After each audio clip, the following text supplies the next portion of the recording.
I trusted my neighbor with my own family. She baked pies, grew prize-winning pumpkins, and had the kindest smile. I had no idea she was hiding her dead husband in a barrel in her backyard.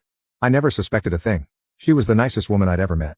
I even let her babysit my cousin, Caleb, when I had custody of him for a little while. Her name was Clara, and she lived just a couple of houses down the street. Everyone in the neighborhood absolutely loved her. She grew these gigantic prize-worthy pumpkins and was always tending to her garden, so she was a constant friendly presence we all interacted with. A few years after I moved away, I was shocked to hear from my family what had really been going on.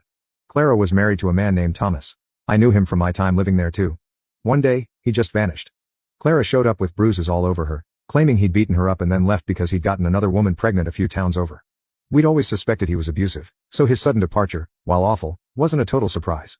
We never heard from Thomas again, but then again, we had no reason to.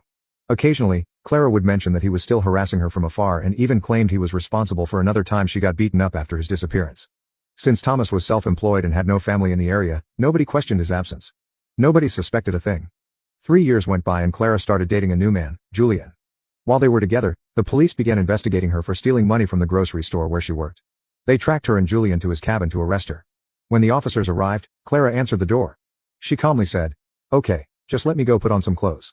The police waited outside. A moment later, they heard 2 gunshots. They rushed inside to find that Clara had doused the cabin in gasoline and set it on fire. She had shot her dog, and then she had shot herself. It took the fire department some time to get the blaze under control. Once they did and began their investigation of the scene, they found another body in the basement, one that hadn't died in the fire but had been there for several days. It was her boyfriend Julian. That discovery prompted a wider investigation. Back at her house in our old neighborhood, police found a blue 55-gallon drum in her backyard. Inside was what was left of her husband Thomas. In the end, she had murdered 2 people and her dog, and the only thing anyone ever suspected her of was stealing a bit of cash from a grocery store. What's the most shocking secret someone you knew was hiding? Let me know in the comments.